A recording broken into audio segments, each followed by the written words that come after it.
Alitalia began its new life as a privatized company with its first flights taking off and arriving without delay. The first domestic flight from Palermo to Rome arrived on time at 7:25 a.m.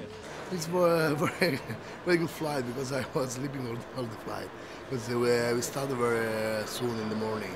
The new airline has fewer routes and aircraft and has just 12,500 employees. Close to 9,000 staff who worked for Alitalia and Air One, Italy's #2 airline, have been laid off. After months of tense negotiations during which the future of the company had seemed at risk, Alitalia employees were optimistic. We are very comfortable about the new management, and we hope in a better future for our company, and in God we trust.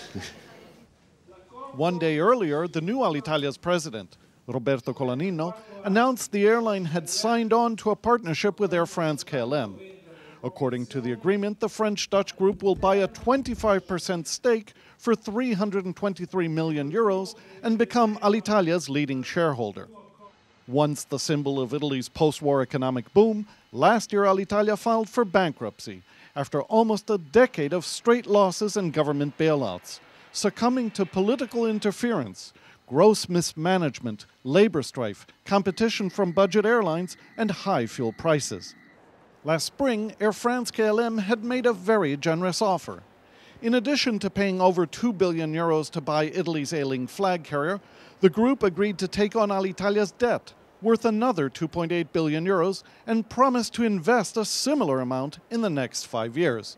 Air France-KLM's plan foresaw only 2,100 layoffs. Prime Minister Silvio Berlusconi blocked the sale of Alitalia to Air France-KLM, saying the airline had to stay in Italian hands. During the summer, Berlusconi persuaded a group of Italian investors to buy Alitalia after his government changed the laws, allowing the group to buy the airline's best parts and dump the rest, including its massive debts, on the state. In other words, on the Italian taxpayers. The Prime Minister insists he had to veto the sale of Alitalia to Air France, because the French airline, he says, would have damaged Italy's tourism industry by bringing passengers to France instead of bringing them to Italy.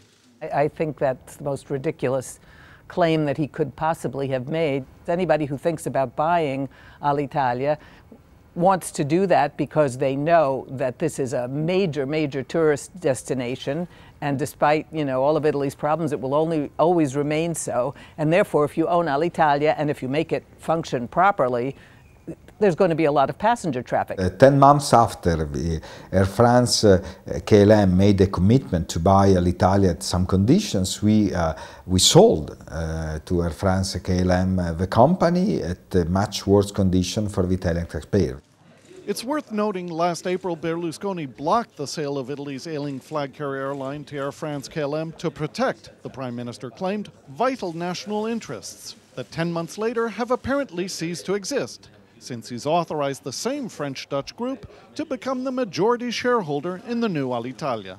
Basically, the more you look at it, the more it seems to be kind of a dirty deal, in the sense that not much seems to have been done for the good of the country. A dirty deal that has winners and losers. The entrepreneurs who started Alitalia are going to win later on because they are going to make a surplus out of this. Won in a way because he got a political dividend. He made this case during the electoral campaign and clearly got more votes out of that.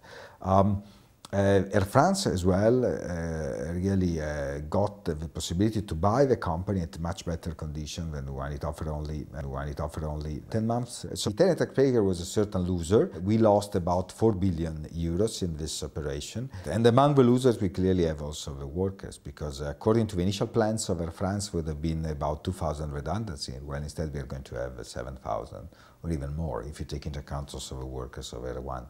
So the losers are really the Italian citizens. But unfortunately, the information is not sufficiently documenting this fact.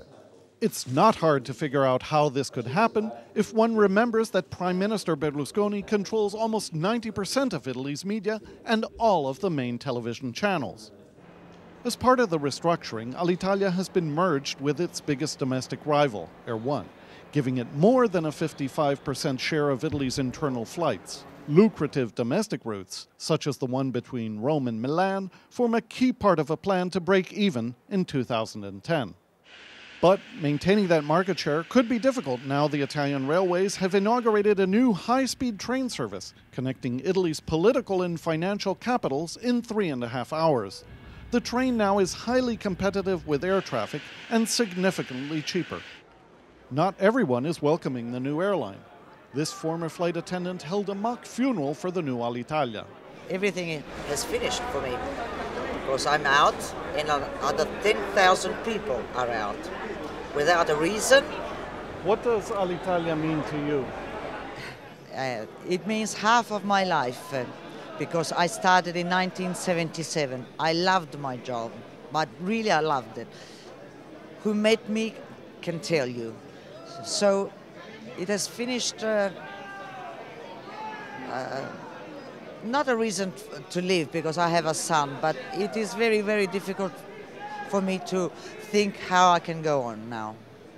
Professor Boeri is convinced that in a few years' time, Air France-KLM will buy out the Italian investors and become the one and only owner of Alitalia. One must wish Italy's new airline good luck. At the same time, it's undeniable the so-called rescue of Alitalia, orchestrated by Prime Minister Silvio Berlusconi, is an unmitigated disaster, costing at least 7,000 jobs and a bill of €4 billion to be paid by Italian taxpayers. Achtner, PressTV, Rome.